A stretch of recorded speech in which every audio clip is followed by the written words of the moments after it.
Friday evening அடுத்த வாரம் festival வரப்போகுது. ஸோ, அதனால டெய்லி இப்போ டைம் கிடைக்கிறப்பலாம் கொஞ்சம் கொஞ்சமா கிளீன் பண்ணி வச்சுட்ருக்கேன். இன்னைக்கு பார்த்தீங்கன்னா, கபோர்ட் கிளீனிங் வேல தான். 2 வாரமா கிளீன் பண்ணாதனால எல்லாத்தையும் கலச்சு போட்டு வச்சிருந்தாங்க. ஸோ, பாய் போட்டு எல்லா துணியும் எடுத்து வெளிய போட்டுட்டு, அதுக்கப்புறம் மடிச்சு எடுத்து வச்சாச்சு. அப்போ கூட லாஸ்ட்ல இருக்கிற 2 ஷெல்ஃப் வந்து பெண்டிங் இருந்தது. ஸோ, மழை வந்து திடீர்னு பெய்ய ஆரம்பிச்சிருது. பார்க்கவே சூப்பரா இருந்தது. ஸோ, டீ போட்டு குடிச்சா ஃபில்லிங் ஆயிடும் அப்படின்னு சொல்லிட்டு, பிளாக் டீல இஞ்சி தட்டி போட்டு குடிச்சுட்டு, அதுக்கப்புறம் வந்து டின்னர் சமைக்க வந்து ஆரம்பிச்சுட்டேன். டின்னருக்கு பார்த்தீங்கன்னா, பரோட்டா சாப்பிடணும் போல இருந்தது. பட் பரோட்டா செய்ய வேண்டாம் அப்படின்ட்டு மைதா மாவு, கோதுமை மாவு 2 சேர்த்து பெசஞ்சு வச்சுட்டேன்.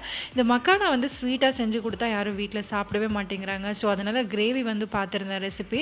ஸோ, அதே மாரி வந்து செய்யலான்னு சொல்லிட்டு தக்காளி, வெங்காயம், இஞ்சி, பூண்டெல்லாம் போட்டு வதக்கிட்டு, அதுக்கப்புறம் அரைச்சு ஊத்தி வந்து கிரேவி செஞ்சிருந்தேன். பன்னீர் கிரேவி மாரி தான் டேஸ்ட்டா இருந்தது. கரம் மசாலா மட்டும் இதில ஆட் பண்ணல.